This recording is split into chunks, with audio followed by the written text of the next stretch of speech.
Assalamualaikum warahmatullahi wabarakatuh. Perkenalkan, nama saya Abdul Aziz Jiwanul Hakim dari Prodi Teknik Mesin 19A, salah satu mahasiswa dari Universitas Saputra. Saya di sini akan menjelaskan kembali pemahaman saya tentang komponen utama hidrolik unit pengatur. Nah, saya akan menjelaskan dulu apa itu unit pengatur. Unit pengatur merupakan bagian pada sistem hidrolik yang berfungsi sebagai media untuk mengatur pergerakan fluida bertekanan dari pompa yang akan diarahkan menuju unit aktuator hidrolik untuk mengangkat, mendorong, menggeser, memindahkan, menarik beban yang dibutuhkan. Nah, unit pengatur pada sistem hidrolik ini terdiri dari beberapa valve. Nah, yang pertama ada valve check valve. Nah, apa itu check valve? Check valve merupakan valve yang digunakan untuk memastikan aliran fluida dalam sistem perpipaan yang hanya mengalir melalui valve ini satu arah saja. Jadi valve ini perpipaan hanya mengalir melalui valve ini satu arah saja. Nah, yang kedua ada pressure relief valve. Nah, apa itu pressure relief valve? Nah, pressure relief valve ini merupakan jenis katup pengaman yang digunakan untuk mengontrol dan membatasi tekanan pada sebuah sistem. Ya, jadi pressure relief valve ini jadi fungsinya untuk mengontrol dan membatasi tekanan pada sebuah sistem. Nah, yang ketiga ada directional valve. Nah, apa itu directional valve? Jadi directional valve ini digunakan untuk mengarahkan oli menuju sirkuit yang berbeda pada sistem hidrolik. Nah, kapasitas maksimum directional valve ini turun melewati valve untuk merupakan pertimbangan utama. Jadi itu merupakan penjelasan dari directional valve. Nah, yang pertama tadi ada check valve, yang kedua ada pressure valve, yang ketiga ada directional valve. Nah, pada komponen utama hidrolik unit pengatur ini juga ada klasifikasi valve ataupun katup.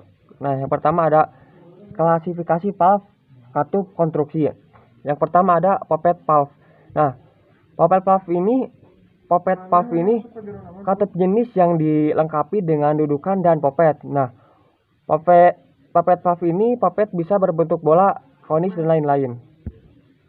Nah, poppet valve ini juga mempunyai kelebihan dan kekurangan. Untuk kelebihannya, pada poppet valve ini desain sederhana, tahan kebocoran, maintenance-nya mudah. Nah, itu merupakan kelebihan pada poppet valve. Nah, ada juga kekurangannya. Nah, kekurangannya pada poppet valve ini hanya cocok untuk aplikasi tekanan rendah dan jumlah port ataupun saluran yang terbatas. Nah, itu merupakan kelebihan dan kekurangan dari poppet valve. Yang kedua ada sliding spool valve. Nah, apa itu sliding spool valve?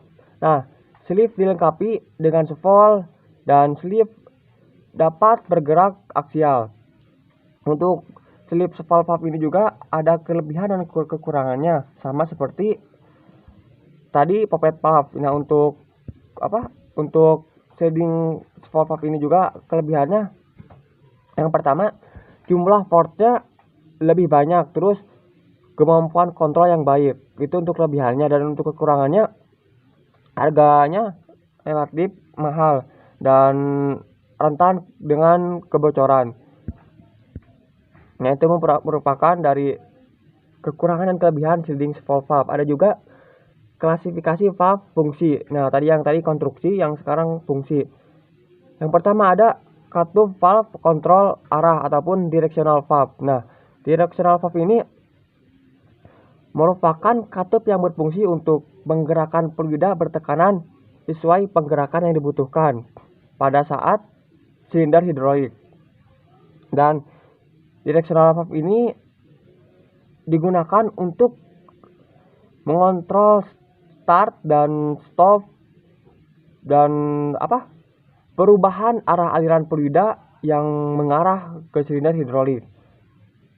Nah, Yang kedua, dari klasifikasi valve fungsi ada katup kontrol aliran atau bisa disebut flow control valve. Nah, apa itu flow control valve? Jadi, flow control valve ini merupakan katup kontrol aliran yang dapat mengatur aliran atau tekanan fluida. Jadi, flow control ini merupakan katup kontrol aliran yang dapat mengatur aliran ataupun tekanan fluida. Nah, yang kedua dari pengertian kontrol valve ini, kontrol ini aliran digunakan untuk mengatur dan memantau aliran fluida oli melalui sistem hidrolik. Jadi intinya untuk mengontrol. Nah, yang ketiga, jadi klasifikasi valve katup fungsi ada katup kontrol tekanan atau bisa disebut pressure control valve. Nah, fungsi dari pressure control valve ini untuk mengatur tekanan supaya penggerak hidrolik dapat bekerja secara berurutan, dan bisa juga untuk mengurangi tekanan yang mengalir dalam saluran tertentu menjadi kecil. Nah, tekanan cairan hidrolik diatur untuk sebagai tujuan, misalnya membatasi tekanan operasional pada sistem hidrolik. Nah, yang ketiga dari klasifikasi valve katup fungsi ini ada katup kontrol tekanan atau bisa disebut pressure control valve. Nah, macam-macam pressure control valve ini ada 3 macam. Yang pertama ada relief valve, yang kedua ada sequence valve, yang ketiga ada pressure reducing valve. Nah, yang ketiganya berfungsi untuk mengatur ataupun menurunkan tekanan pada cairan fluida. Nah, itu merupakan dari klasifikasi katup fungsi.